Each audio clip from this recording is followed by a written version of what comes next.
Hello, everybody. It's Mrs. Pound, and we are studying Chapter 19, which is about ecology from BGU Biology's 4th edition.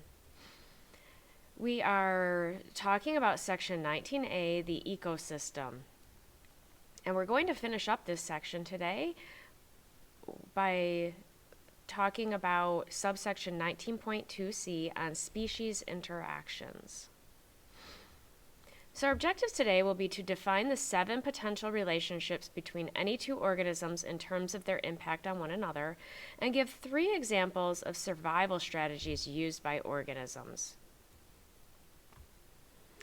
So the broad term for any close long-term relationship between 2 organisms of different species is called symbiosis. So the next things that we're going to talk about are all examples of symbiosis. And you can see a number of different kinds of organisms in the background, and there are relationships between them. And so we're going to talk about what some of those relationships might be.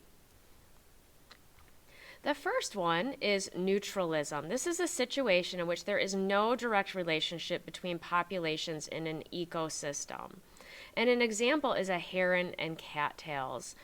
The heron does not feed on the cattails. It does not really interact with the cattails at all. The cattails do not rely upon the heron in any way. So they are simply neutral. Kind of like when a country decides to be neutral and not get involved with other countries or in war or anything. That is what neutralism is that they just don't have a relationship. Then there is competition. This is the relationship in which 2 populations inhibit each other because they both depend on the same resource. And an example would be a toad and a snake that both eat insects. And so there's a snake in the background here, and maybe there's a toad a little ways off, and they are both eating the same things. And so they are in competition for the same food, and if one gets it, then the other can't. There's also predation. This is the situation in which an organism, a predator, kills and eats another organism, the prey. And an example would be a toad and an insect. And you can see this toad has an insect in its mouth right there. So the predator is the toad and the prey is the insect. There's also amensalism. This is the situation in which one population and environment is inhibited by another while the other is not affected by the first.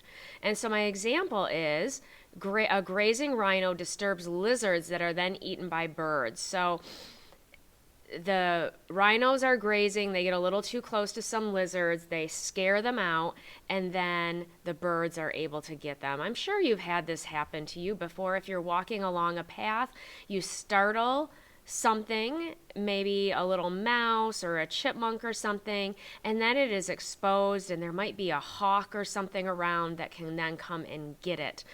So that is amensalism. And look at the A. A means not. It's kind of it's a negative. Okay, whenever you have A, it's negative, and so this is a negative effect on one thing but not the other. Parasitism is the relationship in which an organism obtains its nourishment by living in or on another organism. An example is a tick in a mammal, and you can see this dog here. Its ear is just filled with ticks that are parasites. So that is an example of parasitism, and I'm sure you know lots of examples of parasitism. Now, commensalism is a relationship in which one population benefits from a second population, but the second population is not harmed or helped by the first. And an example are cattle egrets following rhinos that disturb insects. So these little white spots, these are cattle egrets. The livestock is going through there, the cattle, they kick up insects that the egrets then eat. So that is commensalism. So it is helping out the egrets. But it could also be an example of amensalism in that the insects are harmed because the egrets get them. They're inhibited Well, the cattle just really are not bothered at all. So, commensalism for the egrets, amensalism for the insects. And if we even go back to my previous example, it would be commensalism in a way for the predator that got those lizards. Uh, Perhaps they're on the lookout for that when they see the rhinos. Mutualism is a form of symbiosis in which the organisms depend on each other for protection and nourishment, a nutritional relationship in which two organisms benefit by living together. So, an example is lichen, and that is on this rock in the background. Lichen is made up of a fungus and an alga. The fungus provides water for the alga, and it could also be cyanobacteria as well. And the cyanobacteria or the alga provide nourishment because they undergo photosynthesis. They provide nourishment for the fungus. Also, protozoans and termites. There are protozoans that only live in the gut of termites, which helps the termites to digest wood, cellulose, and so they provide an environment for the protozoans to live, and the protozoans break down food for the termites. Another example also would be tick birds. You might see pictures of these. Tick birds are in Africa, and they will actually perch on animals and take the ticks off of them. So the animals, the mammals, are benefit because they have the ticks removed from them, and the birds benefit because they're provided with food. So this is a win-win situation. Both benefit. So some survival strategies that organisms will use.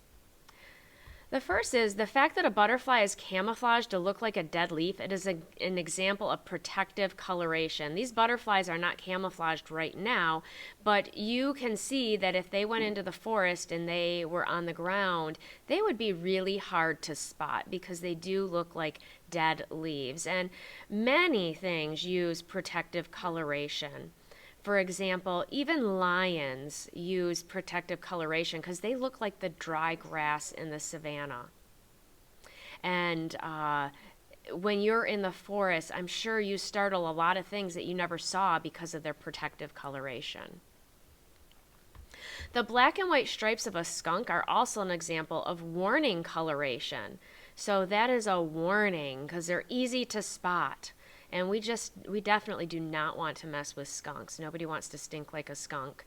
There are also other warning colorations. Perhaps I'm thinking of the monarch butterfly that is brightly colored to warn that it does not taste good. Snakes that are brightly colored.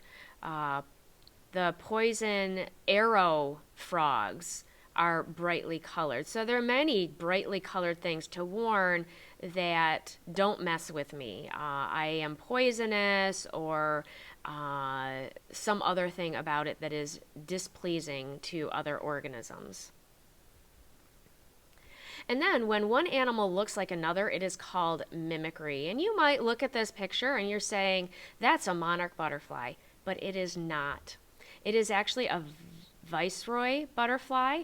And I know because it has this stripe right here on the bottom of each of its wings. A monarch butterfly would not have these. And so you've probably seen viceroy butterflies before and just thought that they were monarch butterflies. Now, these butterflies actually do not taste bad like the monarchs because they do not feed on milkweed, but other organisms like birds will mistake them for a monarch butterfly and bypass them thinking that they're not tasty.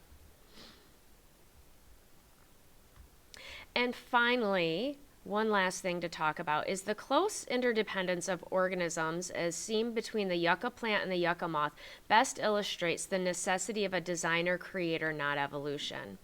The yucca plant and the yucca moth live very closely together. In fact, they would not survive without one another. The yucca moth feeds on the yucca plant. It provides all of its nourishment and pretty much lives its whole life on the yucca plant. In return, the yucca moth pollinates the yucca plant. And it is a very interesting relationship in which it will go to different flowers and it will make sure it goes to different plants. And this is the female doing this because the male actually is very short-lived and does not eat at all.